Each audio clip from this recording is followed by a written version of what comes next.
Y a continuación, nuestro siguiente tema será trombosis venosa profunda, por la doctora Sandra Olivares Cruz, angióloga y cirujana vascular del Hospital General de México.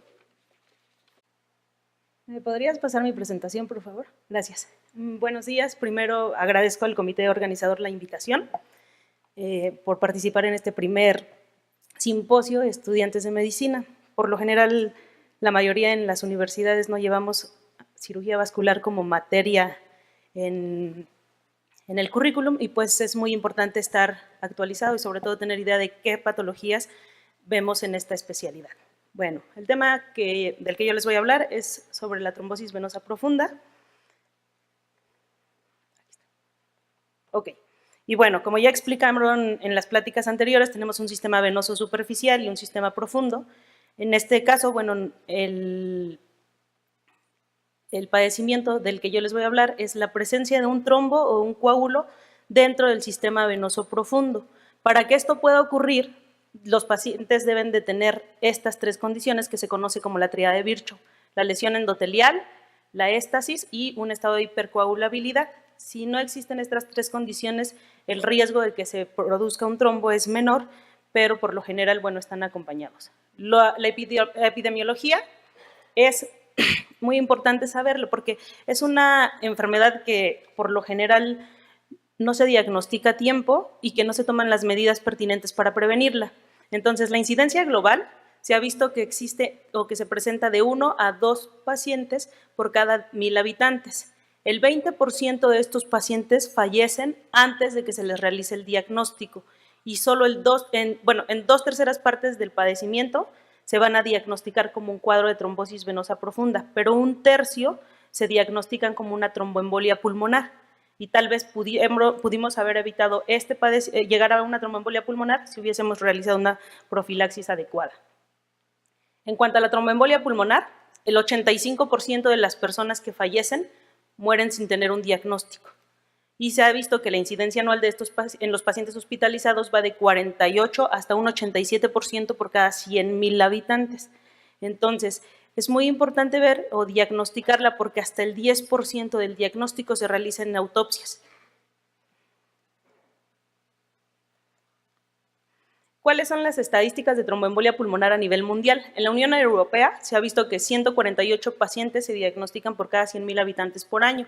En Estados Unidos se diagnostican más de 600,000 casos al año. En México existen pocos reportes sobre la epidemiología, pero este es un estudio que realizaron en el Seguro Social en siglo XXI, donde de 1,682 necropsias que se realizaron a esos pacientes por cualquier causa, se diagnosticaron 252 casos, que correspondió al 15% del total de las necropsias.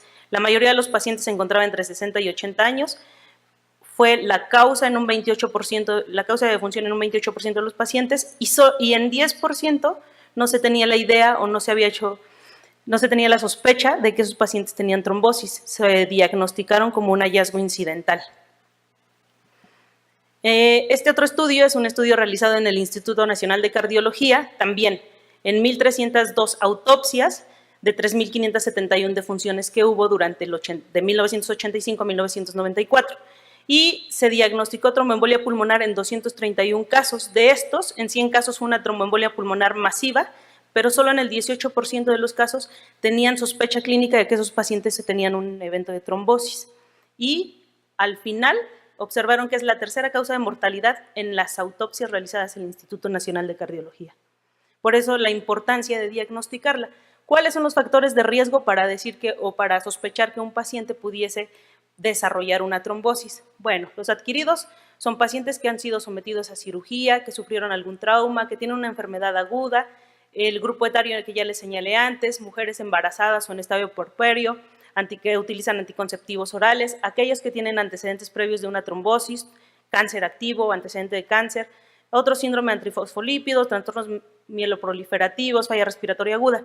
Y los que no son adquiridos son pacientes a los que se les diagnostica algún tipo de trombofilia, ya sea déficit de proteína C, de proteína S, factor 5 de Leiden y demás. Se ha visto que en los pacientes hospitalizados el riesgo de padecer un evento de trombosis se incrementa dependiendo del tipo o de la causa por la que están hospitalizados. Por ejemplo, en pacientes que ingresan por algún tipo de padecimiento médico, el riesgo de tener un evento de trombosis venosa profunda es del 10 al 20%. En aquellos pacientes sometidos a algún tipo de cirugía general, el riesgo es de un 15 o 40%, en neurocirugía también. En pacientes que están hospitalizados por un evento vascular cerebral, el riesgo se incrementa del 20 al 50%, y en pacientes sometidos a algún tipo de cirugía de rodilla o de cadera, el riesgo se incrementa en un 60%, sobre todo en pacientes con trauma y hospitalizados en la terapia intensiva, el riesgo se incrementa hasta en un 80%. La presentación clínica, por lo general, los pacientes van a llegar al servicio de urgencias o si se encuentran hospitalizados con el antecedente de que presentan edema súbito en la extremidad, dolor y en algunos casos hiperemia. Y aquí la importancia, bueno, de revisar las dos extremidades. Como podemos ver, esta extremidad se ve edematizada, tiene dolor y la diferencia en los diámetros o en la perimetría entre uno y otro es considerable. Raros son los casos que se pueden llegar así, presentar así como una gangrena venosa, una flegmasia cerúlea, y esto nos habla de una trombosis mucho más alta. Una vez que llegaron a urgencias, bueno, y ya tenemos el antecedente o la sospecha de una trombosis venosa profunda, tenemos que llevarlos a una exploración física adecuada, y bueno, lo que utilizamos es esta escala, que es la escala de Wells, para trombosis venosa. Entonces, estos pacientes, bueno, tienes que interrogarlos si tienen antecedentes de cáncer, si han estado hospitalizados, si tienen cirugías previas, y bueno, dependiendo de esto, les vas dando una puntuación. Por ejemplo, si tienen antecedente de cáncer, les das un punto. Si han estado encamados o cirugías previas, otro punto, el edema, y sobre todo, si el edema está en la pantorrilla y es 3 centímetros mayor a la pierna asintomática, le das otro punto. Entonces, los pacientes con más de 2 puntos en la escala de Wells tienen un riesgo o una probabilidad alta de trombosis venosa profunda. Una vez que tienes un paciente con 2 puntos de Wells, lo que sigue es realizarle un dímero D. Entonces, el dímero D es un producto de degradación de la fibrina, es un estudio que puedes realizar sin problemas en algún servicio de urgencias. Cuando está mayor a 500, el resultado es mayor a 500, tienes altas probabilidades de que el paciente tenga una trombosis venosa profunda y entonces deberíamos de llevarlo a un ultrasonido Doppler. La importancia del valor del dímero D es que nos da un valor predictivo negativo mayor del 90%. Si el dímero D en un paciente es menor de 500, las probabilidades de que no tenga una trombosis es mayor al 90%. Y este es un estudio en el que combinaron el uso del dímero D con las características clínicas que ya les mencioné en la escala de Wells, y observaron que cuando los combinas tienen una sensibilidad del 100% y una especificidad del 72%, con un valor predictivo negativo del 100% y predictivo positivo del 28%. Por eso es que si es mayor de 500 y tiene las características clínicas, deberías de llevarlo a un ultrasonido Doppler. Y ya, bueno, este es una imagen donde vemos un corte de una vena, y aquí vamos a ver la imagen ecogénica que corresponde a un coágulo, a un trombo. No comprimen las venas cuando les realizas maniobras de compresión, y bueno, hay otras escalas que se deben de utilizar para hacer el diagnóstico, pero para simplificarlo lo dejamos así. Y en pacientes en los que se tiene alta sospecha de una tromboembolia pulmonar, el mejor estudio es una angiotomografía. Aquí podemos observar cómo se ven esos coágulos. Entonces, lo importante del diagnóstico, o es este algoritmo para saber, una vez que tienes un paciente con sospecha alta de trombosis venosa profunda, por ejemplo, si tiene ya urgencias con más de 2 puntos en la escala de Wells, le realizas un estudio de dímero D, el sale positivo, entonces debes de llevarlo a una ultrasonido Doppler. Si el ultrasonido Doppler se reporta como negativo, tenemos la obligación de repetirlo en una semana. Si es negativo a la semana, se descarta el diagnóstico, pero a la semana todavía podría salir positivo y tiene que ir a tratamiento anticoagulante. Si tenemos más de 2 puntos en la escala de Wells con un dímero D negativo, lo llevamos a un ultrasonido y el ultrasonido sale positivo, debería de ir a tratamiento anticoagulante. Y dímero D negativo, más de 2 puntos de Wells, dímero D negativo, ultrasonido negativo, no tiene un diagnóstico de trombosis. Y en aquellos pacientes que tienen menos de 2 puntos en la escala de Wells, que tienen un diagnóstico improbable, les realizamos dímero D. Si este sale positivo, lo llevamos a ultrasonido, y si en el ultrasonido también es positivo, se evidencian los trombos, hay que llevarlo a tratamiento anticoagulante. Cuando el ultrasonido sale negativo, se descarta el diagnóstico. El tratamiento, bueno, el tratamiento se utilizan heparinas no fraccionadas, heparinas de bajo peso molecular y los anticoagulantes orales. En cuanto a la heparina no fraccionada, bueno, esta se une a la antitrombina mediante los enlaces cambios en los enlaces en la reacción con la arginina, y bueno, de esta forma es que van a activar la trombina de forma irreversible y que no se va a anticoagular la sangre de esos pacientes. La dosis de este medicamento es una dosis inicial de 80 unidades por kilo de peso en bolo, y después se debe dejar una infusión de 18 unidades por kilo por hora.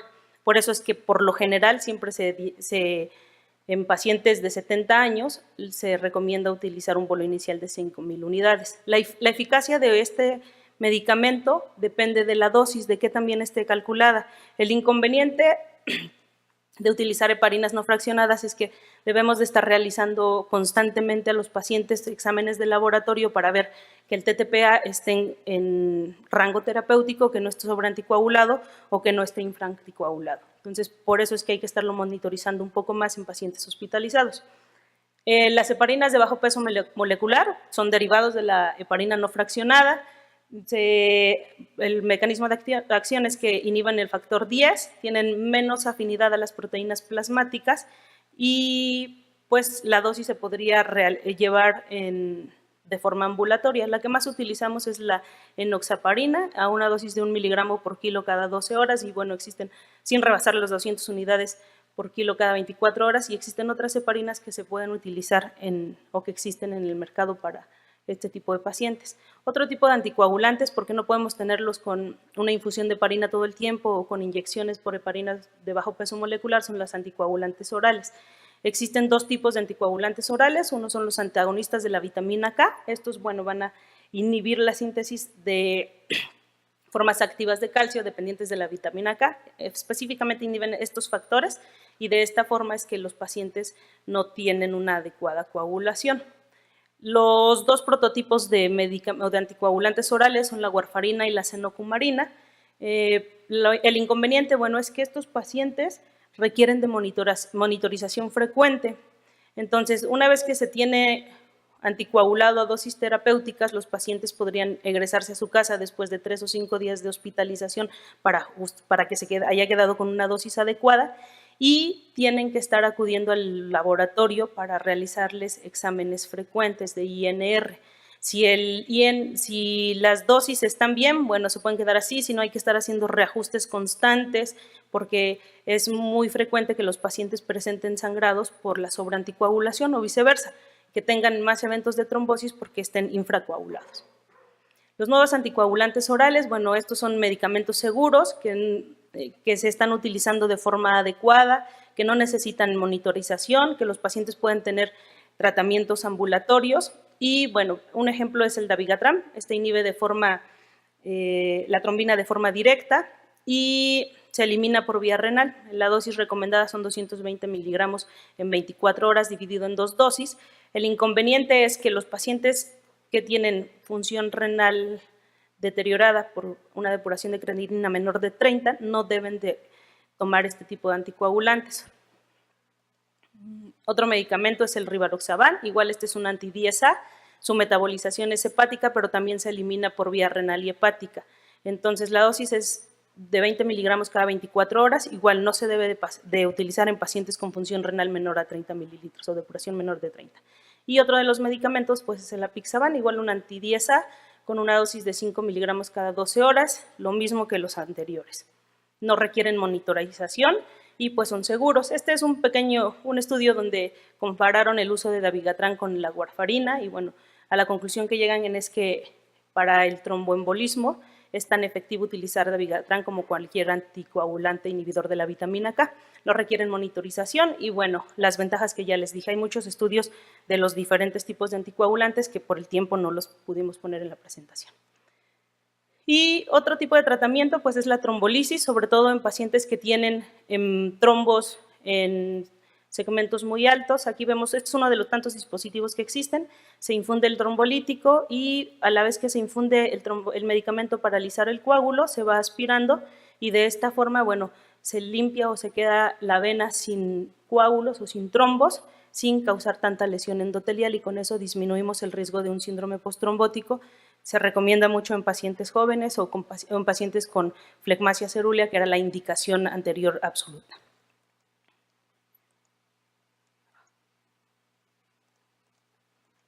Ahí se terminó mi presentación. Gracias.